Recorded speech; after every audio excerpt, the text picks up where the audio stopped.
जय पशरणम, जय बजरंगबली।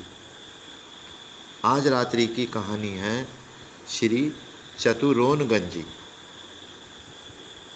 जो भक्तमाल से ली गई है। निम्न प्रकार है। श्री चतुरोनगंजी। श्री गोस्वामी चतुरदास जी नागा दिन रात भजन भाव में डूबे रहते थे। आप बड़े भारी सिद्ध योगी थे। ध्यान समाधि लगाकर श्री राधा कृष्ण के चरणों में अनुराग करते थे। गृहस्थ विरक्त भक्त समूह का आप पोषण करते थे। आप श्री वृंदावन में निवास करते थे, पर मथुरापुरी और संपूर्ण ब्रजमंडल में विचरते थे। वैष्णव धर्म को सुस्थापित करने के लिए आपने अपने श्री गुरुदेव की आराधना की। आपके वचन अत्यंत मधुर थे। सर्वदा सद भगवद गुणों का गान कर जहाँ तहाँ संपूर्ण ब्रजमंडल में भक्तों को सुख देते थे। असंख्य संत महंतजन सर्वदा श्री नागा जी के सुयश का विस्तार करते हैं। गोस्वामी श्री चतुरोनगंजी के विषय में विशेष विवरण इस प्रकार है। गोस्वामी श्री चतुरोनगंजी निम्बार्क समुदाय के महान संत श्री परमानंद देवाचार्य जी के शिष्य थे। एक बार इनके गुरुदेव पधारे। आप उनकी स्नेहपूर्वक सेवा करने लगे। आपका सच्चा भाव था। गुरु में गोविंद बुद्धि थी, अतः सेवा भाव में बुद्धि ऐसी तल्लीन हो गई कि आपने अपनी स्त्री को गुरु सेवा सौंपते हुए आदेश दिया कि ये गुरु भगवान जैसी भोजन पान की इच्छा करें, जैसा आदेश उपदेश दें उसी प्रकार इनकी सेवा करना। आपकी आज्ञा के अनुसार उसने सेवा करना आरंभ कर दिया और अपनी सेवा से उन्हें संतुष्ट कर दिया। जब आपने देखा कि गुरु गोविंद की सेवा में इसकी निष्ठा है, तब आपने प्रसन्न होकर कहा, भगवान, यह घर धन और सेवा के लिए इस वधू को दीजिए और कृपा करके यहाँ ही विराजिए। ऐसा कहकर आपने अपने घर में उन्हें पधराया।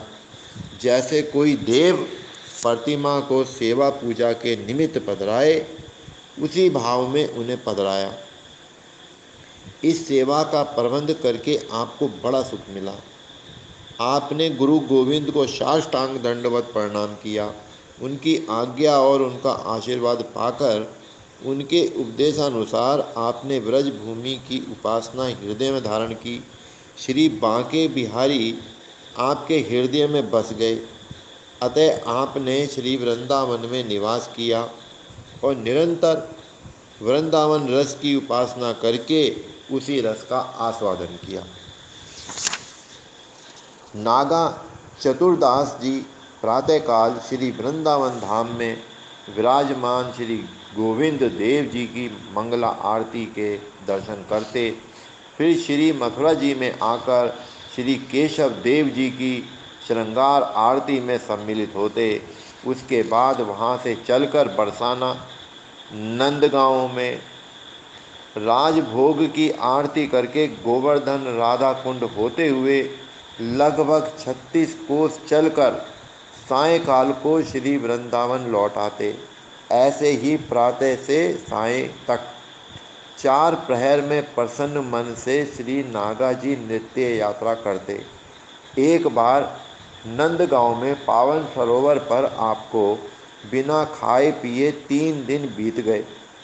तब परम प्रवीण भक्त वत्सल भगवान श्री कृष्ण स्वयं दूध लेकर आपके पास आए।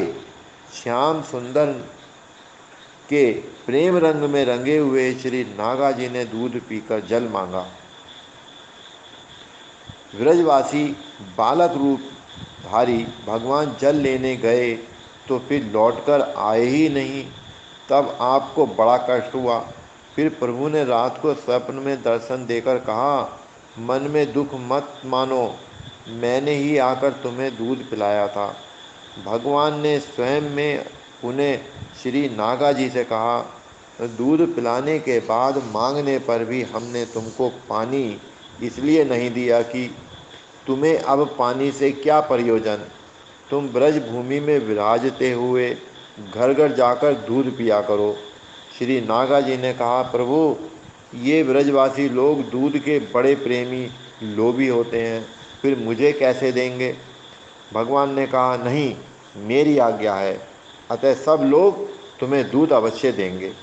यह नई आज्ञा श्री नागा जी ने सुनी और स्वीकार की तथा सभी लोगों को सुनाई। अब श्री नागा भगवान की आज्ञा के अनुसार ब्रज में गांव-गांव, घर-घर घूमने लगे और लूट लूट कर तथा मांग मांग कर दूध पीने लगे। जिस किसी ने दूध नहीं दिया उसे आपने परिचय एवं चमत्कार दिखाए। सब लोगों को विश्वास हो गया। विनोद करने के लिए कोई कोई ब्रज गोपियाँ दूध से भरे पात्रों को घर में कहीं छिपा देती, तब उसे आप घर में घुसकर झट ढूंढ लाते। इससे ब्रज गोपियाँ बहुत प्रसन्न होती।